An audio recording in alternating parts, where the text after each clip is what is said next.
సమాజం దేని పక్షాన దేవుని పరిచయం చేస్తున్నారో ఈ నిజమైన కోణమేనది దేవుడే కలగపుచ్చుకుంటాడని వదిలేయన్నా. ఎందుకు అని అడిగితే మెడికల్ క్యాంప్ ఎంజాయ్ చేయడానికి కదా. ఈ సందర్భాల్లో కూడా ఇంకా నాకు కోపం వచ్చి పేర్లతో సహా మాట్లాడదాము, పేర్లతో కూడా చెప్పాలి అనిపించింది. అలాంటి రిమోట్ ఏరియాస్లో ఎవరికైనా కాలు బాగా ఉండిపోయింది అనుకుంటే చింత నరికేస్తారు అక్కడ. ఈ మెడికల్ క్యాంపు ముందు జరిగే 2 మెడికల్ క్యాంప్స్, ఆ మెడికల్ క్యాంపులో ఉంటున్నటువంటి విధానం వేరు, ఈ మెడికల్ క్యాంప్లో జరిగినటువంటి విధానం. ఆ ప్రాంతాలకు వెళ్ళినప్పుడు దేవుని పట్టణస్థులుగా, ఆయనటి వారిగా, దేవుడు ఆయన ఒక కుటుంబంగా ఉండమనడానికి పిల్లలు ప్రవర్తించిన విధానం, తీరు కానీ నిజంగా ప్రతి విషయంలో కూడా దేవుడు ఏమాత్రం విడిచిపెట్టలేదనడానికి ఒక రుజువు. వచ్చినటువంటి వ్యక్తుల్లో ఆర్ఎస్ఎస్ సంబంధించిన చాలా మంది ఉంటున్నారు. మమ్మల్ని అడ్డెట్టింది ఎవరనుకున్నారు? కానీ ఆ ఊర్లో మెడికల్ క్యాంప్ పెట్టకుండా ఆపిది ఎవరనుకున్నారు? పాస్టర్ అమ్మగారు అడ్డెట్టారు. దాన్ని ఏంటంటే అలా ఉంచేసామనుకోండి, అది గుడ్డుల్లాగా చిన్న చిన్న పెరిగిపోయి పెద్ద పెద్ద అయిపోతాయి. చెల్లి నిలబడితే నేను ఎలా నిలబడ్డాను, 2 చేతులతో జోడించి దండం పెడతాను. మాకు కాదు ఏసైకి చెప్పండి. వాళ్ళందరూ ఏమన్నా తెలుసా? ఏసే రక్షకుడు అవునా కాదే చెప్పండి అమ్మని అడిగితే, దేవుని పిల్లలుగా ఉంటున్న వాళ్ళు ఇది మా కుటుంబం, అందరం ఒకటే కదా, వాళ్ళైనా మన పిల్లలే కదా, వాళ్ళు దేవుని పిల్లలే కదా అనుకుని ఒకే ఒక ఫీలింగ్. దేవుడు ఎంత గొప్ప కార్యాలు జరిగించి అక్కడ పిల్లలు రెక్కల కష్టం పెట్టి మా దాచుకున్న డబ్బులు ఇక్కడక్కడ వచ్చినాయి అన్ని పోగేసుకుని బిల్డింగ్ మీద బిల్డింగ్ కట్టుకుని, లేదంటే అది ఇక్కడ ఇలా కట్టుకుని, లేదంటే అక్కడక్కడ సైట్లు కొనుక్కుని ఇలా చేయలేదు. కానీ మన కోట్లు ఇచ్చిన అలాంటి కార్యక్రమంలోనికి దేవుడు పిలవడం అలాగని గొప్ప కోసమేం కాదు. ఎందుకని అడిగితే ఎప్పుడు గొప్ప కోసం అనుకున్నారో, ఈ నలుగురికి తెలిసినప్పుడు, నలుగురు తెలిసిపోయి వాళ్ళు ఏమైనా నీకు హెల్ప్ చేసేస్తారని పెట్టడానికి మనం QR కోడ్లు పెడుతున్నామా, లేదా ఫోన్పే నెంబర్లు అయినా పెడుతున్నామా? పెట్టలేదు. అలాంటి మనకి ఎవరు చేస్తాడో చేయడు, వీడియో చూస్తాడు అంతే, చూసి ఏం చేస్తాడు. మనం కూడా అలాగే చేస్తే బాగుంటుందని ఫీలింగ్. అదే QR కోడ్ ఇచ్చామంటే నీ బుద్ధి ఏడో తెలిసిపోతా. ప్రశ్న ఇస్తే కొన్ని కొటేషన్లు పెట్టుకున్నారు, కుడి చేతుడు ఇచ్చింది తిరిగిపోతాం. ఇలా ప్రశ్నించి చాలా మంది చీ అంటున్నా దుర్పించుకునే ఆలోచనలో అంత ధైర్యం ఉన్నప్పుడు దుర్పుకుని పోయే పరిస్థితి ఉంటది. మనకు అలా కాదు, ఏదైతే చేస్తాం ధాన్యం ఉంటుంది. కాలికి దెబ్బ తగిలిందని రక్తం కారిపోతుంది. ఒరే ఈ దెబ్బ ఏముందిరా, అసలు దెబ్బలు లేని లోకమే ఉంది, దేవుడు మహిమ శరీరం ఇవ్వబోతున్నాడు. ఈ దెబ్బ ఇప్పుడు నొప్పి ఉంటుంది, రేపు పొద్దున్న నొప్పి పోతుంది, ఈ దెబ్బలతో ఉన్నా పర్వాలేదు, లాజరు భరించలేవా, ఇప్పుడు నీకు యేసుక్రీస్తు గారి గురించి చెప్తాను, రా కూర్చున్నామని చెప్తాడు. చెప్పండి. పిల్లల్ని తీసుకువెళ్ళిన తర్వాత ఒరిస్సా ప్రాంతానికి మెడికల్ క్యాంప్కి తీసుకెళ్ళిన తర్వాత, ఎందుకంటే లాస్ట్ టైం నేను చెప్తారనుకున్నాను ఈ మెడికల్ క్యాంప్ గురించి. ఎందుకంటే ఈ మెడికల్ క్యాంపు ముందు జరిగే 2 మెడికల్ క్యాంప్స్, ఆ మెడికల్ క్యాంపులో ఉంటున్నటువంటి విధానం వేరు, ఈ మెడికల్ క్యాంప్లో జరిగినటువంటి విధానం, దేవుడు చూపించిన కృప కానీ, పిల్లలు ఉంటున్న విధానం కానీ చాలా డిఫరెంట్ అండి. నిజంగా దేవుడు చాలా గొప్ప కార్యాలు. అంటే దేవుడు ఆయన మాతో పాటు ఉండే నడిపించాడు అనడానికి ఎన్ని సందర్భాలు జరిగినాయో, అక్కడ మాతో ఉండి నడిపించాడు, ఆయనే నడిపించి అన్నీ చేసాడు అనడానికి చాలా సిచ్యువేషన్స్ జరిగినాయి ఆ పరిస్థితులు అన్నింటిలోనూ. నిజంగా ఆ ప్రాంతాలకు వెళ్ళినప్పుడు దేవుని పట్టణస్థులుగా, ఆయనటి వారిగా, దేవుడు ఆయన ఒక కుటుంబంగా ఉండమనడానికి పిల్లలు ప్రవర్తించిన విధానం, తీరు కానీ నిజంగా ప్రతి విషయంలో కూడా దేవుడు ఏమాత్రం విడిచిపెట్టలేదనడానికి ఒక రుజువు. లాస్ట్ వీక్ మాట్లాడతారనుకున్నాను, కొన్ని బాధాకరమైన సందర్భాలు వినబడినప్పుడు నేను ఒకటే అనుకున్నాను, ఇంకెందుకని అడిగితే ఇప్పుడు చూడండి, చిన్నపిల్లలు కొట్టారనుకో దెబ్బలు ఎలా తగులుతాయి వాళ్ళకి ఏం దెబ్బలు తగులుతాయి? లేవు, తగలవు. అలా ఎంత కొట్టినా పడని కొట్టినా మనం మాట్లాడుకుంటూ ఉంటాం, పట్టించుకోమా. అవునే కదా, మనం కూడా మనిషి జోలికి వెళ్తే అలాగే ఉంటుంది. అదే పెద్దోడు వచ్చి ఒక పెద్దోడిని కొడిసాడు అనుకోండి, లేదా పెద్దోడు వచ్చి పిల్లల్ని కొడిసాడు అనుకోండి, ఎలా ఉంటుంది? పెద్దోళ్ళు పిల్లల్ని కొడితే, చిన్నపిల్లలు పెద్దోని కొట్టారనుకో తగలదు. పెద్దోడు చిన్నపిల్లల్ని కొడేస్తే తగిలితే తగలవా? అదొక్కటే దృష్టిలో పెట్టుకున్నానండి నేను. ఇంకా ఎందుకంటే చాలా విషయాల్లో నేను ఆలోచించి విసిగి చెందిపోయిన పరిస్థితుల్లో నుంచి ఎప్పుడు దేవుడికే అప్పగించాను ఏ విషయాల్లో. నేను ఈ సందర్భాల్లో కూడా ఇంకా నాకు కోపం వచ్చి పేర్లతో సహా మాట్లాడదాము, పేర్లతో కూడా చెప్పాలి అనిపించింది. కానీ మన అభితమ్ముడితో అనుకుంటా మాట్లాడితే క్యాంప్కి వెళ్తున్నప్పుడు ఎప్పుడో ఇంకా పేర్లు కాదు కదా, వీళ్ళ గురించి కూడా మాట్లాడకూడదు. ఎందుకు అని అడిగితే, నేను మాట్లాడితే దేవుడు కలగబుచ్చుకోడు. ఇందులోను దేవుడు కలగబుచ్చుకోవాలంటే నేను మౌనంగా ఉండాలి. మౌనంగా ఉంటాను, దేవుడే కలగబుచ్చుకుంటాడని వదిలేసాను నేను. ఎందుకు అని అడిగితే మెడికల్ క్యాంప్ ఎంజాయ్ చేయడానికి అట చూసారు, ఎంజాయ్ చేయడానికి. అంటే అది ఎంజాయ్ చేయడం అన్న మాట వేరే విధంగా అది, వాళ్ళు మాట్లాడితే విధానాలు వేరు. అంటే ఎలాంటి సిచ్యువేషన్ ఉన్నారంటే వీళ్ళ మైండ్ సెట్ కానీ వీళ్ళకు ఉంటున్నటువంటి దేవుళ్ళు కాదు, దెయ్యాలతో తిరుగుతారు. వీళ్ళ మాటలు కానీ వీళ్ళ పనులు కానీ వీళ్ళు చేస్తున్న స్నేహాలు కానీ వీళ్ళ పద్ధతులు కానీ దెయ్యాలతో సావాసం చేసేవాళ్ళ మాటల్లో. ఎందుకని అడిగితే వాక్యాన్ని చెప్పాలి, వాక్యాన్ని వినేయాలి, దేవుని సన్నిధిలోకి కూర్చుని పోవాలి. ఇది భక్తి అని అనుకోలేదు ఏ రోజు నేను. ఏ మాట ప్రకారంగా వింటున్నామో ఆ మాట ప్రకారంగా బ్రతకాలి. బ్రతకడానికి ఏది ప్రాముఖ్యమైనవో ఎన్నుకోవడం ప్రారంభించాను. సమాజం దేని పక్షాన దేవుని పరిచయం చేస్తున్నారో ఇది నిజమైన కోణమేనది. మరి ఏం చేయాలి, దేవుని ప్రేమ ఎలా తెలియజేయాలి అని ఆలోచించినప్పుడు దేవుడిచ్చిన భారమే ఈ మెడికల్ క్యాంప్ ఇది. ఎందుకని అడిగితే ఎక్కడికన్నా వెళ్ళండి, మీరు ఎక్కడికన్నా వెళుతున్నప్పుడు కనీసం వస్త్రాలు కట్టుకోలేనటువంటి పరిస్థితుల్లో ఉన్నవారు కూడా ఏదో ఒక పక్షిని కొట్టుకునైనా ఏదో ఒక పండు అయినా తింటారు. వాళ్ళ దగ్గర ఏదో ఒక వస్త్రానో లేదా తోలు తట్టు ఏదో కట్టుకుంటున్నారా లేదా? కానీ అన్ని ఉంటున్నా ఏదొచ్చినా ఆ రోగాన్ని బాగు చేసుకోలేని పరిస్థితి ఉండదు వాళ్ళకి, తెలుసా?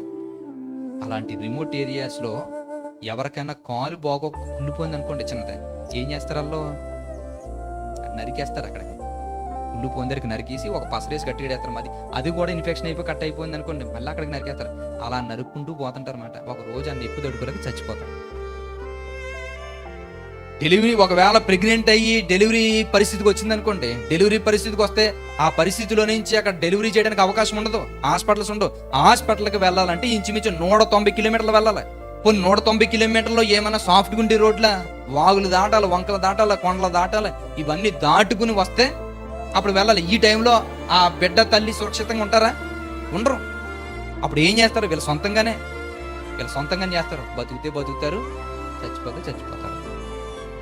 వాళ్ళకి ఏ ప్రాబ్లం వచ్చినా, ఏదో చిన్న దెబ్బ తగిలితే పసరేసుకోగలరు, ఏదో చిన్నది ఏమైనా వస్తే ఏమైనా చేసుకోగలరు. క్యాన్సర్లు వస్తే, తీరని రోగం ఏమైనా వస్తే ఏం చేయగలరు?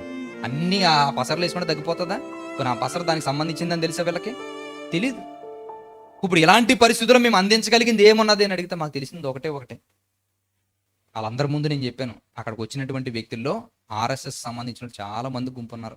వాక్యాన్ని చెప్పాలి, అక్కడికి వెళ్ళి దేవుని మాటలు చెప్పాలి అంటే కొన్ని ప్రార్థన చేసి, ప్రార్థన, కొన్ని పాటలు పాడి, ఆ తర్వాత వాక్యాన్ని చెప్పి, ఆ తర్వాత కార్యక్రమం ప్రారంభించాలి. అలా లేదు అక్కడ సిచ్యువేషన్. డైరెక్ట్గా వాళ్ళ దగ్గరికి వచ్చి క్రీస్తు గురించి చెప్పకూడదు. మరి ఏం చెప్పాలి? వైద్యం గురించి చెప్పాలి. వైద్యం గురించి చెబుతూనే క్రీస్తుని పరిచయం చేశాను. ఓకే, అలా పరిచయం చేసినప్పుడు అక్కడ ఉన్నటువంటి వ్యక్తులందరూ చాలా మంది, ప్రతి ఒక్కరు కూడా చాలా మంది RSS సంబంధించిన కాషాయ వస్త్రాలను ధరించుకుని కూర్చున్న వాళ్ళు అందరూ. కొంతమంది కూడా మధ్యన తిరిగేవారు, ఏటి పరిస్థితి వెళ్ళదు అనుకుని. ఈ మాటలు ఇవన్నీ చెప్పిన తర్వాత నిజంగానండి ఎప్పుడు జరగలేని పరిస్థితులు పిల్లలందరూ అక్కడ అలాంటి వాళ్ళతో పాటు మమేకం అయిపోయి తిరుగుతూ చక్కగా సర్వీస్ చేస్తుంటే వాళ్ళందరూ ఏమనుకున్నారో తెలుసా? ఏ సువార్త ఇలా చెప్పేసి ఇలా చేసేస్తారో అలాగనుకుని డైరెక్ట్గా వెళ్ళిన అబ్జెక్షన్ పెడదాం అనుకునేటప్పటికి ఎప్పుడైతే ఈ విధంగా చెప్పడం ప్రారంభించి ఆ ప్రేమ మేము చూపించడానికి వచ్చాం, ఆ ప్రేమ చూపించిన వ్యక్తే క్రీస్తు. ఆ క్రీస్తు మాకు ఈ ప్రేమను నేర్పించారు కనుక ఆ ప్రేమను మీకు చూపించడానికి వచ్చాము, మా మాటలతో కదా, క్రియలతోటి. కాబట్టి ఇది మతం మార్చే విధానం కాదు, అది క్రీస్తు మాకు చూపించిన ప్రేమ మీకు చూపించాను. రేపొద్దున్న మీరు క్రీస్తు గురించి చెప్పవలసిన పని లేదు. క్రీస్తు ఎలాంటి ప్రేమను చూపించాడని మాకు పలానా వాళ్ళు వచ్చి చూపించారు, మేము కూడా అదే ప్రేమను మీకు చూపిస్తాను ఎదుటి వాళ్ళు చెప్పండి. ఇలాంటి సిచ్యువేషన్స్ మాట్లాడుతూ క్రీస్తుని రక్షకుడిగా అంగీకరించే మాటలు మాట్లాడడానికి చివరిలో ఒకటే చెప్పాను, ఇన్ని విషయాల రోగం ఇప్పుడు వస్తుంది, రేపు పోతుంది, మేము మెడిసిన్ ఇచ్చి పోతుంది, మెడిసిన్ ఇచ్చినా రేపు పొద్దున్న తగ్గించుకుని పోతారు, రెండో రోజు మళ్ళీ వచ్చేస్తే మీ పరిస్థితి ఏంటి? ఇది కాదు కావాల్సింది. రోగాలు వస్తూ ఉంటాయి, పోతూ ఉంటాయి, కానీ ఒక రోజు చనిపోయిన తర్వాత నిత్య జీవం కావాలి. ఆ నిత్య జీవం క్రీస్తు ఇస్తానన్నాడు కనుక ముసలికి ఈ మాటలు చెప్పాలంటే అది ఎలా చెప్పాలని అడిగితే ప్రేమ చూపించి చెప్పంటారు, నిన్ను వాళ్ళు నీ పొరుగుని ప్రేమించమని చెప్పాడు. అందుకని మీ మధ్యకు వచ్చి ఈ విషయాలన్నీ చెబుతున్నాము. కాబట్టి క్రీస్తు మనల్ని రక్షించేవాడని చెప్తే అక్కడ ఉన్నటువంటి వ్యక్తులు ఈ మాటలు మాట్లాడుతున్న ప్రారంభంలో ఎర్రగా చూడడం ప్రారంభించలేదు తప్ప, తర్వాత ఈ మాటలని చెప్పిన తర్వాత వాళ్ళందరూ ఏమన్నా తెలుసా? ఏసే రక్షకుడు అవునా కాదే చెప్పండి అమ్మని అడిగితే అందరూ అక్కడ ఏమన్నారు? ఏసే రక్షకుడు అని అందరూ ఒక్క మాటగా మాట్లాడారండి. క్రీస్తు తెలియని వాళ్ళందరూ మతం చెప్తున్నారు అనుకున్న వ్యక్తులు ఒకే ఒక మాట అన్నాను, నిజంగా మీరు క్రీస్తు మీ జీవితంలో మార్పు తెచ్చి మీ జీవితాన్ని బాగు చేయగలగని నమ్మితే ఒక్క మాట అనండి, యేసయ్యా నా బ్రతుకుని మార్చగలిగితే నువ్వే రక్షకుడిగా నేను అంగీకరిస్తానని ఒక మాట మాట్లాడని జీవితాలు మార్చాడు దేవుడు అంటే అందరూ కళ్ళు మూసుకొని తల దించుకుని మోకరించారండి. అన్యులు RSS వాళ్ళు ఉన్నారు, అందరూ వాళ్ళ లీడర్ సంబంధించిన వాళ్ళు ఉన్నారు. వాళ్ళందరూ ఎక్కడ అలాంటి తెలుసా? నిజంగా సత్య చెల్లి అందులో ఉంటున్నటువంటి ఆమె వచ్చింది, ఒక అమ్మాయి. వాళ్ళు అక్కడ అంత దారుణమైన పరిస్థితుల్లో ఉంటున్న సిచ్యువేషన్లో దేవుడు ఎలా నడిపించాడు తెలుసా? ఎత్తే పరిస్థితి రానకుండా చేశాడు. అక్కడికి వెళ్ళిన తర్వాత కాలుకి ఒకటి వచ్చింది. దాన్ని ఏంటంటే అలా ఉంచేసామనుకోండి, అది గుడ్డుల్లాగా చిన్న చిన్న పెరిగిపోయి పెద్ద పెద్ద అయిపోతాయి, డెవలప్ అవుతాయి మాట.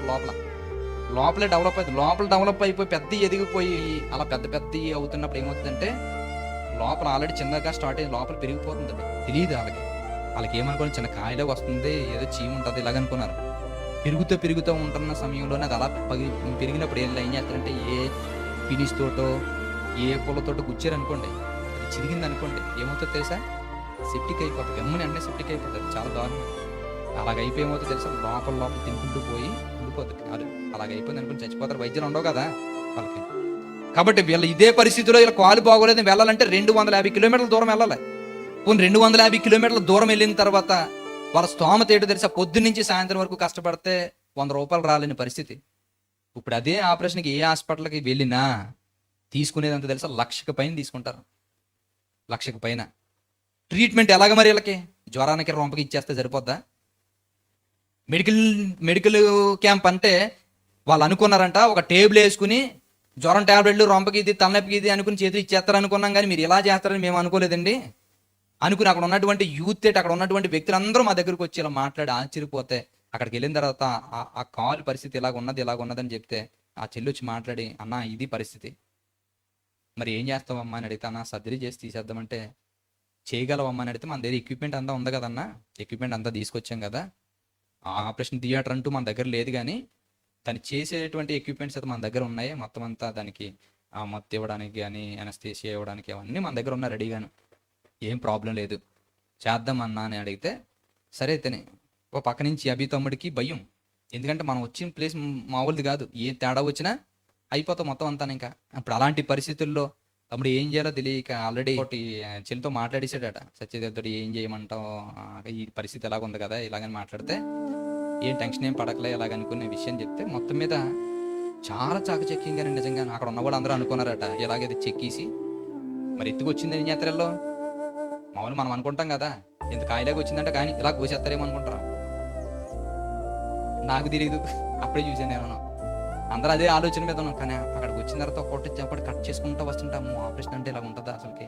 దారుణంగా ఆ ఇంజక్షన్స్ అన్ని వేసిన తర్వాత కాల్ తిమ్మిరి ఎంత ఫుల్గా ఎక్కి స్పర్శ లేకుండా ఉన్న టైంలో స్టార్ట్ చేసింది ఇంజక్షన్స్. ఎన్ని ఇంజక్షన్స్ దాంట్లో నుంచి చేయడం, ప్రతి దాని చుట్టూ కన్నాలు పెట్టి ఇంజక్షన్ చేసి దాన్ని కట్ చేస్తూ దాంట్లో అదంతా ఇలా కట్ చేసిన తర్వాత చాలుతుంటే మొత్తం లోపల ఉన్న బయటికి ఇలా పడుకొని బయటకు వస్తుంది. చూస్తేనే చాలా దారుణంగా ఉంటుందండి నిజంగా. వాళ్ళందరూ వాళ్ళ ఇంట్లో వాళ్ళు ఆయన వచ్చి ఆయన ఆ చిల్లం నిలబడి నేను ఎలా నిలబడ్డాను, 2 చేతులతో జోడిని దండం పెడుతున్నాను, మాకు కాదు ఏసైకి చెప్పండి, ఆయన ప్రేమతోటి మేము ఇక్కడికి వచ్చాం మీకు చేయడానికి. నిజంగా అది చేసిన తర్వాత కాలిపోయిన కాలు ఉంటుంది, ఆ కాలు చాలా దారుణం. ఆ చిల్లాల్లో ట్రీట్మెంట్ చేశారు, లేకనే చెల్లి వీళ్ళందరూ ట్రీట్మెంట్ చేశారు. అది కూడా దాని దారుణం అన్నమాట. అక్కడికి వెళితే నిజంగా ఉండలేం మనం. ఆ బ్లడ్ అన్ని చూస్తుంటే, ఆ సత్యజల్లి చేసే టైంలో చూస్తే నిజంగా పెద్దవాడికి 3వ రోజు వచ్చిన తర్వాత 3వ రోజు ఆ కాలు మీద ఈ మక్క మీద ఏదో ఉంటే దాన్ని కట్ చేయాలి, లేదంటే పెరిగిపోయి అది అక్కడ పరిస్థితి బాగోలేదు, ఇంకా ఆమెది రోజుకి నొప్పి వచ్చి బాధపడుతుందంట. మరి ఏం చేస్తాంటే సర్జరీ అవుతుంది అని చేసేమంటావా అలాగని అడిగితే, అమ్మ వాళ్ళు బయటికి వెళ్ళని పరిస్థితి, నువ్వు చేసేస్తానని కొన్ని ఆలోచన ఉంటే ఖచ్చితంగా చేయని అడిగితే, నిజంగానండి ఆ మక్క దగ్గర కట్ చేస్తే పిల్లలు ఒకరొకరు కళ్ళు పడిపోరండి. ఆమెకి హెల్పర్ కింద వెళ్ళినట్టు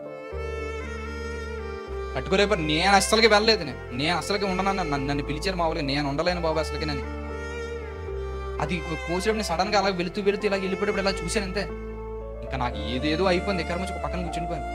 ఒక చెల్లి కళ్ళు తిరిగిపోయి ఎలా ఉంటే తీసుకొచ్చి కూర్చోబెట్టారు, ఎవరో సంగీత చెల్లి అక్కడ ఉన్నారు కదా, సంగీత చెల్లి. ఆ తర్వాత బేబీ ఈ చెల్లి కళ్ళు తిరిగిపోయి ఒక్కొక్కరు ఇదే ఈ పరిస్థితి మాట, సిచ్యువేషన్. నిజంగా అంత అలాగ అయిపోయిందో, దానికి కట్ చేసి అంత అలా కట్ అయిపోతే దాంట్లోంచి ఇంత ఆయిల్ బయటికి తీస్తే షాకింగ్. అందరూ నాకు చూపించింది తర్వాత కుట్లు మళ్ళీ నిజంగా వేసిందండి. కుట్లు ఆ స్టిచ్చెస్ ఉంటాయి కదా, ఆ స్టిచ్చింగ్స్ వేసినప్పుడు నిజంగా స్టార్టింగ్ ఎలాగైతే కట్ చేయకముందు ఉన్నదో అలాంటి పరిస్థితి తీసుకొచ్చింది. ఒక బ్లడ్ చుక్క కూడా పడుకున్నాను. నిజంగా దేవుడు ఈ కార్యాలు చేత, ఆ కార్యాలు చేయకముందు ఆ 3వ రోజు ఆ ఊర్లో మెడికల్ క్యాంప్ పెట్టేటప్పటికి ఆ ఊర్లోనే మేము ఉంటున్న ఇంటి ముందే ఆర్ఎస్ఎస్ సంబంధించిన నాయకుడు వాళ్ళ అమ్మగారు మమ్మల్ని అడ్డెట్టింది ఎవరనుకుంటున్నారు. ఎందుకని ఆ ఊర్లో మెడికల్ క్యాంప్ పెట్టకుండా ఆపిది ఎవరనుకున్నారు? పాస్టర్ అమ్మగారు అడ్డెట్టారు. ఆర్ఎస్ఎస్ వాళ్ళు ఉన్నారు, అందరూ ఉన్నారు, ఎవరు మాట్లాడతలేదు. మమ్మల్ని అడ్డు పెట్టుకున్నది పాస్టర్ అమ్మగారు అడ్డు పెట్టారు. ఆవిడ దగ్గర కూర్చుని ఎన్ని మాటలు మాట్లాడి ఎన్ని చెబుతున్నా కనీసం ఆ విషయంలో చలనం లేదు. ఎన్ని మాటలు మాట్లాడతాం, మాకేంటి మేము చెప్పుకోవాలండి ఈ విషయాలన్నింటినీ, బయట మేము చెప్పుకోవాలి కదా, బయట మేము ఇవన్నీ చెప్పుకోకపోతే ఎలాగుంటుంది, వీళ్ళకి ఏమన్నా ప్రాబ్లం వచ్చిందనుక ఆ ప్రాబ్లం మా మీదకి వస్తుంది, మా ఉద్యోగాలు పోతాయి అని ఏదేదో మాట్లాడుతుంది. ఆవిడ పోనీ ఏమైనా చేసిందా? ఏం అడిగితే ఆశవర్కం అంటే ఈవిడ భయపడుతుంది. ఆ ఊరంతా మా పరిధిలో ఉంది, మేము చేయకపోతే మా మీదకి వచ్చేస్తాం, మా ఉద్యోగాలు పోతే ఇలాగని ఎన్నైనా మాట్లాడితే కొన్ని విషయాలు చెప్పాం. కొన్ని విషయాలు చెప్పినా కూడా వినలేని పరిస్థితులు ఉంటే నిజంగా దేవుడు ఎలాంటి మార్గాలు తెరిచారో తెలుసా? ఆ ఊర్లో, ఆ ప్రాంతంలోనండి, ఒక ఆవిడ, ఎవరైతే ఆర్ఎస్ఎస్ నాయకుడు అన్నాం కదా, వాళ్ళ అమ్మ పెద్దవిడ, ఈవిడ ఏమన్నది, ఈ ఊర్లో ఏమొచ్చినా మేమే చూసుకుంటాం, ఈ ఊర్లో ఎవరికి ఏమైనా మమ్మల్ని అడుగుతారు అంటే, మీ డాక్టర్ వస్తారమ్మా ఇక్కడికే అని అడిగాం. వీళ్ళు డాక్టర్లు వస్తారు లేదు మనకు తెలుసు కదా, ఆ ప్రాంతాల్లోనూ 100 కిలోమీటర్లు ఎవడొస్తాడు, వారానికి 3 సార్లు వస్తారు, అది 3 సార్లు కూడా రానే రారు. హెడ్ నర్స్ ఒకరు ఉంటారు, అందులో చూసుకుంటారు మొత్తం అంతా. ఇందులో సరిగా ఒక టాబ్లెట్ ఉంటే ఒక టాబ్లెట్ ఉండలేని పరిస్థితి. ఇలాంటి పరిస్థితుల్లో ఇన్ని మాటలు చెప్పిన తర్వాత ఆ రోజు ఈమె పెట్టిన అబ్జెక్షన్ విషయంలో డిస్కషన్ జరుగుతుంది రోడ్డు మీద. తెల్లవారుజాముని నిద్రమోహంతో వచ్చి కూర్చోను. ఎందుకని మరి ఇప్పుడు సెట్ చేసుకోకపోతే మధ్యలో క్యాంప్ జరుగుతున్నప్పుడు వచ్చి గందరగోళం చేస్తారు ఇలా. కాబట్టి ఇప్పుడే మాట్లాడాలి. మాట్లాడుతున్న ఈ పరిస్థితి కంటిన్యూ అవుతుంది. ఇంకా ఒప్పుకునే పరిస్థితి లేకపోతే జరిగిన విషయం, ఆ ఇంటి ముందు ఉన్నటువంటి ఆర్ఎస్ఎస్ నాయకుడు వాళ్ళ తల్లి పెద్దవిడే ఒక్కసారే పొజిషన్ ఎలాగైపోయింది తెలుసా, మొత్తం బాడీ అంతా షేక్ అయిపోయేలా ఉండి బ్రీతింగ్ అవ్వకుండా అలా మంచం మీద ఉండిపోయింది. ఈవిడితో డిస్కషన్ జరుగుతుంది అక్కడ, మేము ఇక్కడ ఇంటి ముందు ఇలా డిస్కషన్ జరుగుతుంది, ఆ పక్కన ఆవిడ అలాగైంది.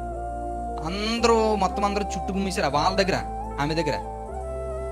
ఇప్పుడు ఆ ఊరు అందరూ ఎలాంటి పరిస్థితులు ఉన్నారో తెలుసా, ఒక్కరు గొడవ పెడితే మొత్తం అందరూ రౌండ్ అప్ చేసి గొడవ పెట్టాలి, దాన్ని ఆపేయాలి, ఈ ప్లానింగ్ మీద ఉన్నారు. దేవుడికి తెలుసు కదా సిచ్యువేషన్స్ ఎలాగున్నాయో. ఏం చేయాలి ఇప్పుడు, ద్వారాలు తెరవాలంటేనే కార్యక్రమాలు జరగాలి అంతే. ఎవరైతే మమ్మల్ని వ్యతిరేకించాలనుకున్నారో అలాంటి వ్యక్తులు అందరూ మా దగ్గరకు వచ్చి, అమ్మ ఆ మనిషి చచ్చిపోలాగా ఉన్నది, ఏమన్నా చేయండి అమ్మ, వచ్చి రెండమ్మ వాళ్ళే స్వతహాగా పిలిచారు మమ్మల్ని. ఇక్కడ ఈ గొడవ జరుగుతుంది, తర్వాత మాట్లాడితే కానీ రెండమ్మ ముందు చూడండి అమ్మ అలాగనేసి అంటే, అప్పుడు నేను అడిగాను ఆవిడని, ఈ అమ్మ వెళ్ళి చెయ్యి, ఏది వచ్చినా నువ్వే చూస్తానన్నా కదా, చెయ్యి, ఆవిడకి ఏం చేస్తావు వెళ్ళి చెయ్యి అని అడిగాను. లేకపోతే మీ డాక్టర్ని ఏమన్నా పిలుస్తానన్నావు కదా, మీ డాక్టర్ని పిలిపించి చేయించు, ఇప్పుడు ఏం చేస్తావు, ఊర్లో ఏం జరిగినా నీదన్నావు కదా, మరి వెళ్ళి చేయి నువ్వు అలాగని మాట్లాడితే ఏం మాట బెక్స్ చచ్చిపోయింది ఆవిడ. ఎందుకని ఏది జరగకపోతే బాగుండు, అక్కడ కంటి ముందు ఈ ప్రాబ్లం జరిగింది, ఏం చేస్తుంది ఈ మనిషికి, ఏం ట్రీట్మెంట్ ఇవ్వాలో కూడా తెలియని పరిస్థితి. ఆ టైంలో నేను ఈవిడ గారిని పక్కన పెట్టేసి ఇంకా అక్కడికి వెళ్తే, అభితమ్ముడు ఆ పెద్దవాడిని ఎలా ఎత్తుకుని పట్టుకుంటే సత్యచేలు గబగబ వచ్చి ఇంజక్షన్ నరాలకి ఆ వేన్స్కి చేస్తుంటే వేన్ దొరకడం లేదు. నా మనసులో దడేటో తెలుసా, నా భయం, నాకున్న భయం వేరు. ఎందుకంటే వృద్ధాప్యంలో ఉంటున్నప్పుడు, చనిపోయేటప్పుడు షేక్ రావడం కానీ ఎక్కిలు రావడం ఇలా జరుగుతాయి. ఆవిడ చాలా ఓల్డ్ ఏజ్. ఇప్పుడు ఇలాంటి సమయంలోనే ఆవిడ కానీ సడన్ గా చనిపోయింది అనుకోండి, ఏటి పరిస్థితి? ఆ మనిషిని చంపేశారు బాబు అని మొత్తం అందరిని మూసేస్తారు అక్కడ, అవునా కదా? అలాంటి పరిస్థితి. కానీ వీళ్ళు ఏది పట్టించుకోకుండా నాకు మాత్రం మనసు వాళ్ళ ప్రార్థన నిలబడి ఉన్నాను, కానీ టెన్షన్ ప్రార్థన పక్క నుంచి, ప్రభా ఇది ఈ కార్యం నువ్వు జరిగించిందని నాకు తెలుసు, దీనికి ద్వారాలు తెరవడానికి కూడా ఈ కార్యక్రమాలు చేస్తాను, ఏమో పరిస్థితులు ఏమైనా తారుమారంటే ఏమవ్వాలో కూడా తెలియదు ప్రభా, మీరే దీన్ని దగ్గరుండి చక్కపరచండి ప్రభు అనుకుని మనసులో చాలా ప్రార్థించాడు. అలా చేసే సమయంలోనే ఒక్క అరగంట సేపు అంతసేపు అది జరిగింది. అరగంట సేపులో ఎంత అయ్యేటప్పటికి షేకింగ్ అంతా తగ్గి టాయిలెట్కి వెళ్తాను అని ఆమె అంటే బయటకు తీసుకొచ్చి కూర్చోబెట్టిన తర్వాత మళ్ళీ ఇంజక్షన్ చేసిన తర్వాత మొత్తం అంతా సెటరేట్ అయిపోయి నార్మల్ స్టేజ్కి వచ్చిందండి. సాయంత్రం 8 అయ్యానికి మొత్తం మెడికల్ క్యాంప్ దగ్గరికి వాళ్ళే అందరూ వెళ్ళి మొత్తం ఊరంతా కదిలొచ్చి మాతలా చేస్తే అక్కడ సర్జరీ జరిగితే ఆ సర్జరీ చూసి మొత్తం అందరూ ఆశ్చర్యపోయారు. వాళ్ళందరూ ఇలా జరుగుతుందని మేము అనుకోలేదు అసలుకే, మెడికల్ క్యాంప్ ఎలాగనుకుని వాళ్ళకి భోజనాలు పెట్టి వాళ్ళకి ట్రీట్మెంట్ ఇచ్చి వస్తే ఆ పెద్దవాడు మేము వచ్చిన తర్వాత దండం పెట్టుకుంటూ వస్తుంది. ఆవిడ లేచిపోయి మా దగ్గరికి వస్తుంది, వాళ్ళకి తెలుగు రాదు. చెప్పాను ఏసయ్య నేను రక్షించాడని చెప్పు తమ్ముడు, మేం కాదు అది, కాబట్టి మాకు దండలు పెట్టొద్దని ఏసయ్య ఆ ప్రేమతో రక్షించాడు, ఆయన లేకపోతే నువ్వు బ్రతకు ఇదేని చెప్పని చెప్తే ఏసయ్య నేను రక్షించాడని అన్నమంటున్నారు పాస్టర్ గారు అని అడిగితే, ఏసయ్యని బాబు నిజంగా రక్షించాడనుకుని ఆ మాట మాట్లాడి ఆమె వచ్చి చక్కగా ఆ మాటలు మాట్లాడి మళ్ళీ వెళ్ళిపోయింది. ఆ రోజు ఇంత గొప్ప కార్యాలు జరగేది ఏమైనా సామాన్యమైన బాబీ. ఈ నదిలో నుంచి మేము వెళ్ళాలి, ఆ నదిలో ఏమున్నాయి మొసళ్ళు మళ్ళీని. ఇప్పుడు ఈ పరిస్థితుల్లో ఈ పిల్లలందరూ ఆడపిల్లలా కూర్చున్నారు, వాళ్ళకి ఎంత టెన్షన్ ఉంటుంది. అవి ఏం పట్టించుకోలేదు. పాటలు పాడుతున్నా మళ్ళీ ఆ గ్యాప్లో మళ్ళీ ఏం ఖాళీ కూర్చి ఏదో సూది కబుర్లు మాట్లాడుకోలేదు. వాళ్ళ మీద వీళ్ళ మీద జోకులు వేసుకుని, ఈ దేవుడు మాటలు చెప్పుకుని జోకులు వేసుకుని, ఆడి గురించి ఈడి గురించి సోది కబుర్లు చెప్పుకుని ఉండలేదు. పాటలు పాడుకుని అక్కడికి వెళ్ళిన తర్వాత దేవుడి మాటలే చెప్పుకుని, దేవుడు అని చూడండి పోనీ ఇంత రెస్ట్ అంత టైడ్ అయిపోయిన తర్వాత ఇంటికి వచ్చినంటే ఏం చేసేవారమ్మా మీరు? మళ్ళీ ప్రార్థన చేసుకుని, ప్రభువా ఈ రోజు ఈ కార్యక్రమాలు చేసి పాటలు పాడుకుని వెళ్ళేవారు. ఇవి తప్ప ఇంకేలేదు. ఇంకొకటి బయటోడు ఎవడన్నా వచ్చాడు అనుకుని మా దగ్గర ఉండడం ఎందుకో తెలుసా? ఇప్పుడు వరకు కష్టపడి వచ్చాం కదా, ఒక 5 నిమిషాలు రెస్ట్ తీసుకుందామంటానికి ఉండదు. అదంతా అయిపోయిన తర్వాత మళ్ళీ నా దగ్గరకు వచ్చి కూర్చుంటే మళ్ళీ నేను టాపిక్ చెప్పడం వెళ్ళకే. ఇంత అలాగుంటున్న పరిస్థితులు, ఇంత అలాంటి పరిస్థితుల్లో కూడా చేసినట్టే దేవుని విడిచిపెట్టలేని పరిస్థితి. ఎక్కడెక్కడి నుంచో పిల్లలందరూ వస్తే నిజంగా వాళ్ళందరికీ ఒక్క రొంప కానీ దగ్గు కానీ రాదండి వీళ్ళకి. తెలిసి అక్కడ ఉన్న వాతావరణంలో ఆ ఏజెన్సీకి వెళ్తేనే ప్రాబ్లం వచ్చేస్తుంది. అలాంటిది ఒక్కడు కూడా వాళ్ళకి రాలేదు. అది వేరే స్టేట్, మళ్ళీ ఆ స్టేట్లోకి వెళ్ళి అంత ఉన్న ఏ మాత్రం హెల్త్ ప్రాబ్లం లేకుండా దేవుడు ఎంత గొప్ప కార్యాలు జరిగించి అక్కడ పిల్లలు రెక్కల కష్టం పెట్టి మా దాచుకున్న డబ్బులు ఇక్కడక్కడ వచ్చినాయి అన్ని పోగేసుకుని బిల్డింగ్ మీద బిల్డింగ్ కట్టుకుని, లేదంటే అది ఇక్కడ ఇలా కట్టుకుని, లేదంటే అక్కడక్కడ సైట్లు కొనుక్కుని ఇలా చేయలేదు. కానీ వచ్చిన ఆ డబ్బులతోటే మాకు పలానా క్యాంప్ ఉన్నదానికి దేవుడు మాకు చూపించిన ప్రేమ ఒకటే. ఆస్తులు కూడబెట్టుకోవాలి అనుకోలేదు. మాకు వచ్చినటువంటి ఆ రూపాయి కూడా వాళ్ళకి ఏ సౌకర్యం అయితే లేదో వాళ్ళ దగ్గరికి అందించాలని ఒకే ఒక దృక్పథంతో వాళ్ళకి మెడిసిన్స్ కొని, వాళ్ళ ఫుడ్ అన్ని 100 మందికి ఫుడ్ పెట్టాలంటే ఎంత ఖర్చు అవుతుంది? అలాగనేసి మేము మైకుల ముందుకు వచ్చి మాట్లాడలేదు. ఒక అమ్మ రూపాయి, ఒక 5 రూపాయి మీరు చేయండి అని ఇలాంటి అన్నిటిని వాళ్ళు ప్రత్యేకంగా దానికి ఒక మీటింగ్ పెట్టి ఇలాంటి పరిస్థితి లేదు. ఉంటే పెడతాం, లేదంటే అప్పు చేసన్నా పెడతాం. ఇంకొకరు చేయి చెప్పే పరిస్థితి లేదు. ఎందుకని అడిగితే దేవుడు ఇచ్చినటువంటి 4 గింజలే చాలండి. ఎగిరిపోయి పుట్టుంటే ఎంతమంది సుఖమంటే అవునే కదా? నాణ్యమైనటువంటి గింజలు ఉంటే చాలు. ఎందుకని అడిగితే నిజంగా మన సంఘాన్ని చూసినప్పుడు, మన పిల్లల్ని చూసినప్పుడు నాకు ఒకటి అనిపించింది. ఒకప్పుడు పౌలు కొరింథీ పత్రిక రాస్తూ కొరింథీ వాళ్ళతో చెబుతూ అంటాడు, మాసిదోనియా గురించి నేను ఇంత ఎక్స్పెక్టేషన్ చేయలేదు, నేను ఇంత ఊహించలేదు. ఏళ్ళ ఏమిస్తారులే అనుకున్నాను, కానీ వాళ్ళ చేత ఇచ్చిన దానికి నాకు ఆశ్చర్యం అనిపించింది అంటాడు. ఇంతగా నేను అనుకోలేదు మీరు ఇలా చేస్తారనుకుని. అంటే చూడండి, మనం ఉన్నది చిన్న గుంపు అయినా అన్ని లక్షలు ఖర్చు పెట్టి చేయాలంటే తక్కువ అవుతుంది అనుకుంటారు. ఆ మెడిసిన్కి, ట్రావెలింగ్స్కి, ఇన్నట్లకి వాళ్ళు అంత ఖర్చు అవుతుంది దానికి. అవన్నీ మేము ఎందుకు చూపిస్తున్నాం తెలియదు. మేము చేసిన గొప్ప కార్యాలని కాదు, మేము చేసి ఏం కార్యాలు చేస్తున్నామో చూపించి మీరు చేసేరన్న సోది కబుర్లు చెప్పడం కాదు, క్రియల ద్వారా చూపిస్తే బాగుంటుంది అని చెప్పడానికి రుజువు మాట అవన్నీ.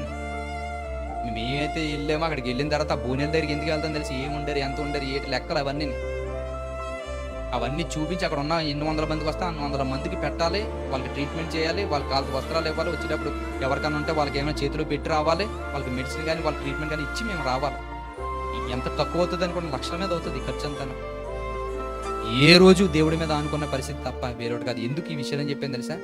దేవుని పిల్లలుగా ఉంటున్న వాళ్ళు ఇది మా కుటుంబం, అందరం ఒకటే కదా, వాళ్ళైనా మన పిల్లలే కదా, వాళ్ళు దేవుని పిల్లలే కదా అనుకునే ఒకే ఒక ఫీలింగ్ ఈ పనులు చేయించడానికి కారణమైంది. చెల్లాళ్ళు అదే అన్నారు మొత్తం అందరం ఒకటే మాట్లాడారు, అన్న మనం చేయకపోతే ఇంకెవరు చేస్తారు, దేవుని పిల్లలం కదా, ఏం ప్రాబ్లం లేదు, ఏ కార్యక్రమం అన్నా వాళ్ళకి చేయడానికి మేము సిద్ధమే. వాళ్ళకి ఏమి, ఎందుకంటే వాళ్ళతో నేను చెప్పిన పిల్లలు, మెడికల్గా ఉన్న పిల్లలతో ఒకటే చెప్పానమ్మా, ఎవరిని చూసినా అసహించుకోవద్దు మీరు. ఎందుకంటే మదర్ తెరీసా ఒక ఉన్నతమైన పొజిషన్లో ఉంది, కానీ కుష్ఠరోగుల చేతికి వచ్చి కాళ్ళు చేతులు తుడిన దానికి గల కారణం ఏంటి తెలుసా?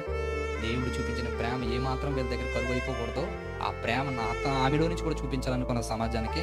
కాబట్టి మీ దగ్గరికి ఎవరు ఏ పరిస్థితుల్లో వచ్చినా ఎల్లేంటి ఎలాగ ఉన్నారు, ఇది స్మెల్ వస్తుంది, ఇలాంటి అస్సలకి ఫీలింగ్ పెట్టుకోవద్దు మీరు.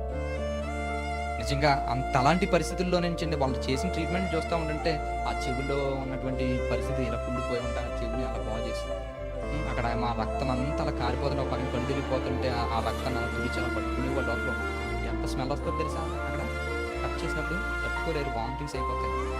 ఏదో అనుకుంటాం మనం మామూలుగా. అక్కడ అన్న వాళ్ళు ఏమన్నారు తెలుసా? మొత్తం అందరూ దండం పెట్టి డాక్టర్ దేవుడని ఎందుకు అంటారేమో అని అంటారు వాళ్ళ పెద్దలందరూ. అంటే ఎందుకు ఈ విషయం అంటే ఒక డెడికేషన్ ఉంటే కానీ చేయలేరు. అది ఆ కార్యక్రమాలని చేయాలంటే ఒక డెడికేషన్ ఉండాలి ఖచ్చితంగా. ఆ కాలిపోయిన కాలు మీద సిజర్తో చేస్తూ ఉంటుంటే ఆ దాంతో నొప్పి కింద ఉండే ఆయింట్మెంట్ ఏం పెట్టినా అలా జారిపోతుంది. ఏం చేసిందో తెలుసా? ఆ చెల్లి 1 సంవత్సరం 2 సంవత్సరాలు కాలిపోయి అలా ఉండిపోయింది, తగ్గుతలేదు, పెరిగిపోతుంది. కానీ ఆ చెల్లాళ్ళు ఏం చేశారో తెలుసా? చేతితో పామేశారండి. అదండి చేతితో ఆయింట్మెంట్ తీసుకుని పామేశారు, దానికి అంటించారు, ఇలాగ అంటించారు. దాన్ని చూస్తేనే మనకు తట్టుకోలేని పరిస్థితి తెలుసా? అంటే ఎందుకు ఈ విషయాన్ని చెప్తానంటే, ఈ వచనాన్ని ధ్యానిస్తున్నప్పుడు నాకు అదే గుర్తొచ్చింది. మనమందరం బయట వాళ్ళం కాదు, మనమందరం ఎవరని చెప్పాడు అక్కడ. కాబట్టి మీరికి మీదట పరజనులను పరదేశంలో ఉండొద్దు, పరిశుద్ధులతో ఏక పట్టణస్థులే దేవుని ఇంటి వారే ఉన్నారు. చూసారా, దేవుని ఇంటి వారే ఉన్నారు కనుక వాళ్ళు మన ఇంట్లో వాళ్ళే. వాళ్ళలో మన క్రీస్తుని రక్షకుడిగా అంగీకరించిన కొంతమంది ఉన్నారు, వాళ్ళు పిలిచారు కనుక వెళ్ళి అన్యులకు కూడా ఈ ప్రేమను చూపిస్తే వాళ్ళు కూడా మన ఇంట్లోకి వస్తారు, మన కుటుంబ సభ్యులు అవుతారు. ఇది ఒక్కటేనండి ఆలోచన. నిజంగా ఆ కార్యక్రమాల్లో పిల్లలు ఎంత కష్టపడ్డారంటే, నిజంగా వచ్చినటువంటి ప్రతి పిల్లలు మామూలుగా అందరూ పేరు పేరున ప్రతి ఒక్కరూ కూడా వాళ్ళ పరిధిలో వాళ్ళు చేసినటువంటి పనులు ఇన్నన్నీ కదా, ఎవ్వరూ ఖాళీగా లేరండి. తెలుసా, ఒకరు ఈ పని చేయలేదు, ఒకరు ఈ పని చేయలేదని కాదు, అందరూ కష్టపడ్డ పిల్లలే మొత్తం అందరూ. చాలా హార్డ్ వర్క్ చేశారు మొత్తం అందరూ. అంత చేసి దేవుని ప్రేమని కళ్ళకు కట్టేటట్టుగా చూపించారు. నిజంగా ఆ ప్రేమ ఇలా ఉంటుంది అని చూపించడానికి నిజంగా చాలా హ్యాపీ అనిపించింది. మన కోట్లు ఇచ్చిన అలాంటి కార్యక్రమంలోనికి దేవుడు పిలవడం ఎందుకో తెలుసా, ఎన్నికలో ఉంటేనే పిలుస్తాడు. నాకు అదే జ్ఞాపకం వచ్చింది. ఫిలిప్పీ పత్రిక చూడండి ఒకసారి, ఆ వచ్చినాను ఒకసారి 1వ అధ్యాయం 9వ వచనం చూడండి ఒకసారి. మీరు శ్రేష్టమైన కార్యంను వివేచింపగలవారగుటకు. చూసారా, మీరు ఎవరైతే ఏకపట్టస్తులుగా ఒకే కుటుంబాన్ని క్రీస్తు పిల్లలుగా మీరు మారారు కదా, ఇలాంటి పిల్లలైనటువంటి మీరు శ్రేష్టమైన కార్యాలేటో పరీక్షించుకునే స్థితి మీది. అర్థం ఉందా? సెలక్షన్ ఏమని చెప్తున్నాడు చూడండి అక్కడ. మీరు శ్రేష్టమైన కార్యములను వివేచింపగలవారగుటకు మీ ప్రేమ ఎలా ఉండాలట? తెలివి. ప్రేమ ఎలా ఉండాలట? ప్రేమ ఉన్నది కాబట్టి వాళ్ళ గురించి ఆలోచించకుండా వెళ్ళి దేవుని మాటలు చెప్పేస్తే అది ప్రేమ అనుకోకూడదు. అవునా కదా? తెలివి లేదనుకోండి, తెలివి లేకుండా ప్రేమ ఉంటే ఏం చేస్తుంది?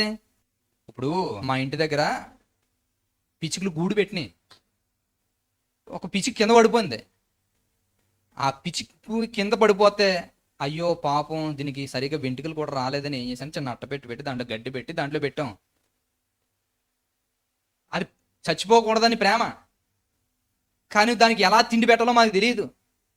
అది ఎలా పెట్టాలో తెలియడం అనేది తెలివి. అర్థం ఉందా? ఇది మాకు లేదు. బయట బాక్స్ పెడుతున్నాం రోజుకి. ఎందుకని? ప్రేమ అయితే ఉంది కానీ తెలివి మాకు లేదు. వాళ్ళ అమ్మ దగ్గర ప్రేమ ఉంది, తెలివి ఉంది. కాబట్టి పిచ్చికిని ఆ బాక్స్తో బయట పెడితే రోజుకి ఏం చేస్తుందో తెలుసా, వాళ్ళ అమ్మ దగ్గరకు వచ్చి రోజుకి వాళ్ళ పిల్లతో మాట్లాడుకుని బయటికి వెళ్తుంది, అన్నం తెచ్చి దాని నోట్లోనికి లోపలికి దుచ్చుతుంది. ఎందుకంటే దాని సన్నంగా ఉంటుంది మూతి, మనం ఎలా పెట్టగలం? కుదరదు. వాళ్ళ అమ్మకి తెలిసి ఎలా పెట్టాలో. ఆ ప్రేమ ఎలా ఉండేదట? తెలివితో కూడిన ప్రేమ చూపించింది తల్లి, మేము చూపించలేదు. క్రీస్తుడు ఇప్పుడు ఏమన్నాడు తెలుసా? పిల్లల్ని ఎలా ప్రేమించాలో వాక్యం తెలిసి నేర్చుకోండి. అందరినీ కూర్చోబెట్టి వాక్యం చెప్పేసి పోండ్రా అంటే కాదు. నిష్ప్రయోజులు కాకుండా నిమిత్తము అవసరమనే బట్టి సమయోచితమైనటువంటి సత్క్రియలు నేర్పించండి వాళ్ళకి. ఇలాంటి మాటలు విన్నాం కనుక ఈ మాటలు తెలుగుతో కూడిందై ఉండాలి. నేను ఆ రోజు 3వ రోజు ఒకటే చెప్పాను వాళ్ళందరికీ, ఈ వైద్యానికి మెడిసిన్ అంతా తీసుకొచ్చాం కదమ్మా, మీకు ట్రీట్మెంట్ చేసేసి ఈ పరిస్థితులు ఇలా ఉండాలని కాదు, క్రీస్తు దగ్గరికి తీసుకురావడానికి మాకు ఒక ఎర్ర ఇది అన్నా లేదా మాట. అదొక ఎర్ర. ఎందుకని? మీకు కావలసింది వైద్యం. వైద్యం అనేది మీకు అందితే మీరు మా మాట వినగలరు. వైద్యమే లేకపోతే వైద్యం ఏమన్నా రోగాలు ఏముందండి? రోగాలు ఇప్పుడు వస్తాయి, రేపు పోతాయి. ముందు క్రీస్తు కదా, నిత్య జీవం కదా అని అడిగితే బాధపడి కూడా ఏం చేస్తాడు? కాలికి దెబ్బ తగిలినాడు, ఏం చేస్తాడు? కాలికి దెబ్బ తగిలిందని రక్తం కారిపోతుంది. ఒరే, ఈ దెబ్బ ఏముంది? అసలు దెబ్బలు లేని లోకమే ఉంది. దేవుడు మహిమ శరీరం ఇవ్వబోతున్నాడు. ఈ దెబ్బ ఇప్పుడు నొప్పి ఉంటుంది, రేపు పొద్దున్న నొప్పి పోతుంది. ఈ దెబ్బలతో ఉన్నా పర్వాలేదు, లాజరు భరించలేవా? ఇప్పుడు నీకు యేసుక్రీస్తు గారి గురించి చెప్తాడు, రా కూర్చున్నాం అనుకోండి, ఏం చెప్తాడు చెప్పండి? ఏం చేస్తాడు చెప్పండి? నాకు చెప్పొద్దు అంటాడా? చెప్పడాడు, ముందు ఎత్తుక్కుంటాడు. ఏది ఉందా పక్కన ఉన్నది అనుకుని అడికి ఏం కావాలి? అప్పుడు నువ్వు సువార్త చెప్పాలన్నా మంచిదే, సువార్త చెప్తే కానీ కంగారు పడక ఏం చేయాలి? ఫస్ట్ అడికి రక్తం కారుతున్న దాన్ని కట్టిన తర్వాత, నొప్పికి అంత వేసిన తర్వాత, అరే బాబు నువ్వు ఎవడవో నాకు తెలియదు, తెలియకపోని నీ దగ్గరకు వచ్చి కట్టాను చూడు. ఎందుకు కట్టానో తెలుసా? నీ మీద ఏదో ప్రేమతోటి జాలి మీద కదా. నాకు క్రీస్తు నేర్పించాడు నాకు ఇది. అని ప్రేమ నా గురించి ప్రాణం పెట్టాడు. నువ్వు కూడా నీ సహోదరుని మీద ప్రాణం పెట్టబద్దుడు పోయి ఉన్నవని చెప్పాడు. అందుకే నా ప్రేమ నీకు చూపించడానికి నీ దగ్గరకు వచ్చి కట్టాను. ఎవరు ఆ క్రీస్తు అన్న ప్రశ్న వస్తుందా రాదా? అప్పుడు సువార్త చెప్తే ఆ క్రీస్తు నేను కలిగి ఉంటే బాగుంటుందని అనుకోడా? అలాంటి పరిస్థితుల్లోనికి నీ ప్రేమ ఎలా ఉండాలట? తెలుగుతో ఉండాలట. తెలుసా? మేము ఎక్కడికో వెళ్ళామనుకుని 4 ఫోటోలు పెట్టేసి వాళ్ళకి ఏం చేస్తారో తెలియక మళ్ళీ దీనికి పెద్ద డైలాగు ఇప్పుడు తెలియదు ఇచ్చిందట. అది బాబోయ్, వాక్యం నిజమే బాగానే ఉంది. 2 కాయిన్లు వేసిన ఆవిడ గురించి ఎందుకు చెప్పాడు యేసుక్రీస్తు గారు? ఆయనే కదా ఆ మాట చెప్పారు. ఏమాట కుడి చేతితో ఇచ్చింది, ఎడమ చేతికి తెలియకూడదు ఆయనే చెప్పారా? మరి అలాంటిటప్పుడు కుడి చేతితో వేసినటువంటి ఈ విషయం అందరికీ చెప్పేస్తాడు పబ్లిక్ గాను. చెప్పాడా లేదా? ఎందుకు చెప్పాడు అది? ఇలాంటి మోసగాళ్ళు రేపు పొద్దున వస్తారని చెప్పారు. సమాజం అంతా మోసపోయినప్పుడు నువ్వేం చేస్తున్నావు తెలియాలి పబ్లిక్కి. చేస్తే నువ్వు నిజాయితీగా ఉంటావు, ఉన్నవాళ్ళు నిజాయితీగా ఉంటారు. వస్తుంది ఏం చేస్తున్నావో తెలియకుండా చేసేస్తే దాన్ని మేము చేసేసామనుకుని 4 ఫోటోలు మన గ్రూప్ ఫోటో పెడితే సరిపోద్దా? అలాగని గొప్ప కోసమేం కాదు. ఎందుకని అడిగితే ఎప్పుడు గొప్ప కోసం అనుకున్నారో ఈ నలుగురికి తెలిసినప్పుడు, నలుగురు తెలిసిపోయి వాళ్ళు ఏమైనా నీకు హెల్ప్ చేసేస్తారని పెట్టడానికి మనం క్యూఆర్ కోడ్లు పెడుతున్నామా? లేదా ఫోన్పే నెంబర్లు అయినా పెడుతున్నామా? పెట్టలేదు. అలాంటి మనకెవడు చేస్తాడో చేయడు, వీడియో చూస్తాడు అంతే. చూసి ఏం చేస్తాడు? మనం కూడా అలాగే చేస్తే బాగుంటుంది అని ఫీలింగ్. అదే క్యూఆర్ కోడ్ ఇచ్చామంటే నీ బుద్ధి ఏడో తెలిసిపోద్ది అక్కడ. అలా పెట్టలేనప్పుడు నీకు పెట్టడానికి ప్రాబ్లం ఏముంది? అంటే ఎందుకు ఈ విషయం నేను చెప్తున్నానంటే, మనం చేయలేనప్పుడు ఎదుటి వాడి మీద నిందలేయకూడదు. పరిగెట్టలేని పరిస్థితి ఉంది, ఆడేం రన్నర్ అన్నావు అనుకో, నువ్వు ఇక్కడ కూర్చుని ఏం చేస్తారు ఉన్నవాడు అందరూ? నువ్వు పరిగెట్టి చూపించి ముందు అప్పుడు మాట్లాడితే కానీ అంటారు. అంతే, ఎదుటి వాళ్ళ మీద నిందేయడం ఎంతండి? 5 నిమిషాల్లో పని. అవునే కదా? మాటలదేముంది, కొనాలా? కొనవసరం లేదు. నరం లేని నాలుగు ఏనన్నా మాట్లాడుతుంది అంటారు. నరం లేదు దానికి, ఉంది, నరంతో ఉంటుంది. దుమ్ము ఉండదు అంతే దానికి. దుమ్ము ఉంటే బాగుంది, కదలకుండా ఉన్నాం. దుమ్ము లేదు కదా, అది ఎలాగైనా కదులుతుంది. నరాలు ఉంటాయి, నరాలే కదిలిస్తుంటాయి. అలాంటి పరిస్థితి. ఈ విషయాలని బట్టి అంటే మనిషి ఏది ఎక్కువగా చేస్తూ ఉంటుంటారు అలాంటివే కబుర్లు చెప్తూ ఉంటుంటారు అన్నమాట ఈ సిచ్యువేషన్లోనూ. అదే బాధ అనిపించింది. అందుకే అనిపించింది ఇంకా ఈ మాటలన్నీ చదివినప్పుడు నాకు ధైర్యం వచ్చి వాక్యానుకూలమైన జీవితం ఉందా లేదనుకుని ఆలోచించుకున్నప్పుడు ఈ విషయాలు కనబడినప్పుడు చాలా హ్యాపీగా ఫీల్ అవ్వాల్సి వచ్చింది. పోన్లే, మాకు కావాల్సిందల్లా ఒకటే. అక్కడ కూడా నేను ఒకటే చెప్పాను సేవకులందరితోటిని. మనం అడిగారు కొంతమంది సేవకులు వచ్చి కూర్చుని, కొంతమంది సేవకులు కూర్చుని అడిగారు, అయ్యా మనకి ఏమన్నా పైనుంచి ఏమైనా వస్తాయా అని అడిగారు. పైనుంచే వస్తాయి మనకి, పైనుంచి రావా? ఎవరో పైనుంచి ఇచ్చేది? దేవుడు ఇస్తాడు, పైనుంచే వస్తాయి. వాళ్ళన్నా పైన వేరు. పైనుంచి అంటే ఎవరైనా ఫండ్స్ అయినా ఇచ్చి అని ఉన్నాయా అని అడిగారు. లేవు అవి. కానీ దేవుడు ఇస్తాడు పైనుంచి ఇవన్నీ. నేను ఒకటే చెప్పాను, ఇవన్నీ కూడా ఎవరో చూసి మామూలుగా వాళ్ళకి మేము ఫోటోలు పంపించే ఆ పరిస్థితి కాదండి. ఇవన్నీ ఏంటని అడిగితే, మేము ఒక ప్రాంతానికి వెళ్ళాం, ఇంకా చాలా ప్రాంతాలు ఉన్నాయి లేదా? అన్నీ మేము తిరగలమా? తిరగలేము. తిరగాలంటే ఏం చేయాలి? మేము తిరగలేము కాబట్టి తిరిగే పని చేయాలి. మేము తిరిగేము, ఈ ప్రాంతాలకు వెళ్ళాము. ఇంకా ఇలాంటి ప్రాంతాలు ఎన్నో ఉన్నాయి. వాళ్ళ ప్రాంతాల్లో వాళ్ళ సంబంధించిన వాళ్ళు నిలబడగలిగితే అన్ని ప్రాంతాలకు అందుతా. ఏదైతే మేము చేస్తున్నామో దాన్ని ఇలాగే ఎవరైనా చేయడానికి ఇన్స్పైర్ అవుతూ ఉంటారు. అలాగ అయిన వాళ్ళు కూడా ఉన్నారు చాలా మంది. వీళ్ళు చేసే కొన్ని పనులు ఏంటని అడిగితే వెళ్ళిపోయి చిరుగుపోని బట్టలు ఇస్తున్నారట. అక్కడ వాడేసిన బట్టలు చిరిగిపోయి ఇలాంటి పనికిమలి వేషాలు వేస్తుంటారండి నిజంగా. ఆ చిరిగిపోయిన బట్టలు వాళ్ళు వేసుకున్నారు. అదే అన్నారు వాళ్ళు వచ్చి. వాడిసిన బట్టలు, పాత బట్టలు ఉంటాయి, అన్నీ తెచ్చి మా దగ్గరికి వచ్చి తీసి మళ్ళీ ఫోటోలు తీసుకుని పట్టుకెళ్తున్నారండి. ఆ చిరిగిపోయిన బట్టలే కదా మా దగ్గర ఉన్నాయి. మరి ఆ చిరిగిపోయిన బట్టలే నువ్వు నాకు ఇస్తే ఉపయోగం ఏముంది? అది మనం చెప్పాను కదా, ఒకటే పొమ్మడు కూర్చుని ఆకలితోటి దుమ్ములు ఇలాగా తింటున్నాడు అట కింద ఏరుకుని. ఆడెల్లోడు ఏం చేయాలి? అయ్యో ఈ దుమ్ములు తింటున్నాడు అనుకుని, ఆ బోన్స్ తింటున్నాడు అనుకుని వచ్చి ఈడిచ్చాడట, ఇగో ఈ తినని. ఆడు ఓపెన్ చేసేటికి ఏమున్నాయి? అలా కింద పడిపోయిన బోన్స్ తింటున్నాడు అనుకుని వీడి మీద జాలిపడి ఏ చికెన్ ముక్కలు ఇస్తే బాగుంటుంది. వీడు అదే ఇవ్వకుండా ఆడికి అదే తిన్నాడు కాబట్టి అదే ఎక్కువ తెద్దామని ఇన్ని దుమ్ములు తెచ్చిచ్చాడు అడికి. ఇప్పుడు వాళ్ళు అదే కట్టుకుంటున్నారు, చిరిగిపోయిన బట్టలు వేసుకుంటారు. మరి నువ్వు బట్టుకెళ్ళి ఇచ్చిదే ఉంది. ఇంకా ఇలాంటి పరిస్థితి అయిపోయింది. ఎందుకని అడిగితే సిచ్యువేషన్స్ అన్నిటిని మైండ్ లో పెట్టుకుని ఆలోచించాలండి. ఏదైనా ఉన్నది అనుకోండి, పేదల్ని బాగా చూసుకోవాలరా, పేదలకి లోటు ఉంటదిరా, పేదలకి ఇల్లు లేదురా, అన్నం లేదురా, ఇది ఏంటనుకున్నారు? ఏది ఏంటో తెలుసుకోవడం జ్ఞానం. ఇప్పుడు చెప్పిన దాన్ని నేను చేశాను అనుకోండి, అనుభవ జ్ఞానం అంటారు. పేదలకి ఇల్లు లేదు, అది కట్టడం. పేదలకి అన్నం తిండి లేదు కాబట్టి వాళ్ళకి కడుపునందుగా అన్నం పెట్టడం, నువ్వు వెళ్ళి పెట్టావు. ఇప్పుడు ఇది సమాజానికి పెట్టిన దాన్ని ఎక్స్పీరియన్స్ గా మనం చెప్పామనుకోండి, అది అనుభవ జ్ఞానం అవుతుంది. ఇది కలిగి ఉండాలట. కానీ అనుభవ జ్ఞానం కలిగి ఉన్నారా? జ్ఞానం అయితే కలిగి ఉన్నారు. ఎందుకు ఈ విషయాలు ఇందాక చెప్పానంటే అట్ల గురించి ఆ విషయాన్ని మనం చేయలేము. ఒకప్పుడు ఏజెన్సీ ప్రాంతాలకు వాక్యం చెప్పడానికి వెళ్ళివ్వండి, అలాగే ఆశించుకోండి కాదు, వెళ్ళివ్వండి, వాక్యం చెప్పివ్వండి. అంతకంతకు అభివృద్ధి పొందాలి అన్న మాట ఉందా లేదా? ఎలా ఉండాలి అంతకంతగా అభివృద్ధి పొందడం అంటే?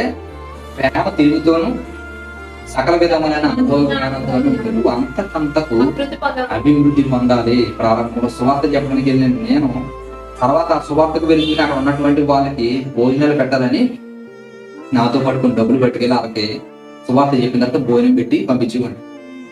ఆ మంత్రాలన్నీ నేను చేసేవాడిని, ఆ పన్నెండింటిని. అదంతా అయిపోయిన తర్వాత ఇలా కాదు, వాళ్ళకి ఏది అవసరమో అనుకుని ఆలోచించినప్పుడు వస్త్రాలు కూడా ఇలా ఇవ్వాలనుకున్నప్పుడు కొంతమంది వృద్ధులకు కానీ ఎలా కానీ చీరలు కానీ బట్టలు కానీ పట్టుకెళ్ళి ఇవన్నీ చేసేవాడిని. ఇప్పుడు ఇలా కాదు, ఇంకా ఆ వాటితో పాటు ఇవి చేస్తున్న వాటితో పాటు వైద్యం కూడా వాళ్ళకి అందాలి. వైద్యం కూడా అందడమే కాదు, వాళ్ళకి ఎంతో కొంత ఫైనాన్షియల్ గా సపోర్ట్ చేయాలి. ఇవన్నీ చేస్తున్నామండి. వాకింగ్ చెప్తున్నాం, ఫుడ్ పెడుతున్నాం, వస్త్రాలు ఇస్తున్నాం, వాళ్ళకి వైద్యం చేస్తున్నాం, వాళ్ళకి కావాల్సిన సేవకులకి అక్కడ ఉన్న పరిస్థితిలో వాళ్ళకి డబ్బులు ఇస్తున్నాం, అన్నీ చేస్తున్నాం. ఎందుకు ఈ విషయం చెప్తున్నానంటే, ఏదో నోటుకు వచ్చినట్టుగా మాట్లాడుతున్న వ్యక్తులు ఎవరైతే ఉన్నారో ఈ విషయం తెలుసుకుని దేవుడి కార్యక్రమాలు చేస్తున్నప్పుడు ఎలా చేస్తున్నాం, మేమేం చేస్తున్నాం అన్నది మనం పరిశీలించుకుంటే ఎదుగుబడి పని ఎంత గొప్ప అర్థమవుతుంది. మనం చేసేది దొంగ పనులు అయినప్పుడు పక్షకాలంలోకి ఎలా కనబడుతుంది. అందుకే అలాంటి మాటలు ఎవరు నోరెత్తకూడదు అనుకుని ఈ ప్రతి పింటు పిని చూపించేది. మేము ఎలాగ వెళ్ళాము, ఎక్కడెక్కడ చేస్తున్నాం, ఇవన్నీ ఎలా జరుగుతున్నాయి, మా కష్టం ఏంటి, ఇవన్నీ ఎందుకు చేస్తామంటే దాని కొరకే. ఇలాంటి నోటుతో మాట్లాడతారు కనుక రేపు పొద్దున్న ఇలాంటి విషయాలు ప్రశ్నిస్తారనే ఆ ప్రశ్నించినటువంటి మాటలు ఆ లోపల మా దగ్గర రాకూడదు. ఎందుకంటే కొంతమంది చేసిన కార్యాన్ని ప్రశ్నించారు. కొంతమంది మీరు వెళ్ళారు, ఏం మధ్య పెట్టారు, ఏమి ఇచ్చారు, ఏమేం చేశారు, ఎంత వచ్చింది కదా, ఎంత వచ్చింది, ఇలాంటివన్నీ కూడా ప్రశ్నించారు. ప్రశ్నిస్తే కొన్ని కొటేషన్లు పెట్టుకున్నారు, కుడి చేతుడు ఇచ్చింది తిరిగికూడదు. ఇలా ప్రశ్నించి చాలా మంది చీ అంటున్నా దులిపించుకునే ఆలోచనలో అంత ధైర్యం ఉన్నప్పుడు దులుపుకుని పోయే పరిస్థితి ఉంటది. అంత అలా కాదు. ఏదైతే చేస్తుందో జ్ఞానం ఉండాలి, సమాజానికి తెలియాలి. ఖచ్చితంగా అందరికన్నా దేవుడి దృష్టికి తెలియాలి. అందుకని పిల్లలందరితో నేను ఒకటే చెప్పాను, అక్కడ ఉన్న సేవకులు అందరూ నా దగ్గర కూర్చున్నప్పుడు, మరి ఏమీ రాలేనప్పుడు ఏ ఫంక్షన్ ఏమీ రానండి ఎలా చేస్తానని అడిగితాయా, మేము ఈ కష్టము ఇలా ఖర్చు పెట్టింది, ఇలా కష్టపడి పనిచేసి అందరూ ఉద్యోగాలు లీవ్ పెట్టుకుని వచ్చి ఇక్కడ చేసేది, దానికి గల కారణం ఏంటంటే మీరు ఏదో మాకు ఇచ్చేస్తారని కాదు. ఒక రోజు చనిపోయినప్పుడు దేవుడు వెళ్తే అలా మంచి రాశ ఆ ఒక్క మాట వేసామనండి, ఆ ఒక్క మాట కోసం ఈ పరుగులు అవన్నీ కష్టాలు ఇవన్నీ అని ఒకటే కూడా చెప్పామంటే. కాబట్టి ఈ విషయాలన్నింటిలోనూ మీ అందరికీ నేను చెప్పేది ఒకటే, దేవుని మాటలు వింటున్న మనం మాటల వరకే పరిమితం అయిపోకూడదు. అంతే. దేన్ని విసర్జించుకోవాలో అది విసర్జించుకుని మంచి పనులు ప్రేమ తిరుగుతోటి అనుభవ జ్ఞానంతో ముందుకు కొనసాగిపోయి తన కుటుంబస్తులు ఎలాగైతే ఎవరైనా చూసుకుంటారో మనం కూడా క్రీస్తు కుటుంబంగా ఉన్నాం కనుక అందరం మన వాళ్ళని ఒకరికొకరు సహాయం చేసుకునేటువంటి వ్యక్తులుగా మనం అందరం ఉన్న రోజునే నిజమైన క్రైస్తవులు దేవుని పిల్లలు ఒకే ఏకపట్నస్తులు ఏక కుటుంబంగా మనం ఉండగలం. అలా కాకుండా విభేదమైన ఆలోచనలతో మనం కానీ ఒకవేళ వాక్యం చదువుతుందని స్పందించిన వారుగా ఉంటే మన జీవితాలు మారో. దేవుడి దగ్గర ఒక రోజు ఏ దాని గురించి అయితే భక్తులు బలా మంచుదాసులని ఎదురు చూసి హతసాక్షులుగా మారారో దాన్ని మనం ఎప్పటికీ అనిపించుకునే పరిస్థితి రాదు. ఆ రోజు భక్తులు చావులకైనా వెళ్ళిపోవడానికి గల కారణం ఏంటంటే అడిగితే రా బాబు అని చెప్పి బలా మంచుదాసులు అంటారు ఆ ఒక్క మాట కోసమే ప్రాణత్యాగాలు చేశారు.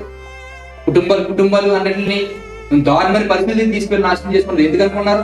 వాళ్ళకు ఉన్నటువంటి సకరాస్తులన్నింటినీ కూడా తుమ్మప్రాయం ఇచ్చేయడానికి గల కారణం ఏంటనుకున్నారు? ఒక్క మాట కోసమే వైఎస్ఆర్ కూడా దాని గురించి. కాబట్టి పరిచర్య గురించి మీరు అందరూ కూడా ప్రార్థించండి. ఇలాంటి గొప్ప కార్యాలు అనేకమైన దినదినము ఏం చేయాలి? అభివృద్ధి పొందే పరిస్థితిలో వెళ్ళాలి. విశ్వాసం ఏమాత్రం తీసుకోకూడదు, భక్తి జీవితంలో తీసుకోకూడదు. చెబుతున్న మాట ప్రకారం మనం బ్రతుకునేట్టుగా ముందు కొనసాగిపోయి దేవుడి దగ్గర మెప్పు పొందుకునే వారిగా మనం ఉండడానికి ప్రయత్నం. కాబట్టి అలాంటి ప్రయత్నాలు అందరూ మీరు చేస్తూ అలాగే ప్రార్థించండి. పరిచర్య నిమిత్తం ఇంకెలాంటి కార్యక్రమాలు అనేకమైన ప్రాంతాలు ఇంకా ఉన్నాయి. సమ్మర్లో కూడా మే నెలలో జరగవలసిన మెడికల్ క్యాంప్ కూడా ఇంకా అడిగారంటే చాలా మంది. ఆ ప్రాంతాలు కూడా వెళ్ళాలి. అది కూడా కొన్ని భయంకరమైన ప్రాంతాలు ఉన్నాయి. ఆ ప్రాంతాలు కూడా వెళ్ళాలన్న ఆలోచన నిన్న కూడా అన్నాల్లో మాట్లాడారు. అక్కడి నుంచి ఏజెన్సీ నుంచి ఫోన్ చేసి, కాబట్టి అక్కడ కూడా వెళ్ళవలసి వస్తుంది. కనుక ప్రార్థించండి అందరూ. పరిచర్య నిమిత్తము ఎన్ని పరిస్థితులు వచ్చినా, అలాంటి ఆటంకాలు వచ్చినా దేవుని కొరకు మనం పరిగెట్టే పిల్లలుగానే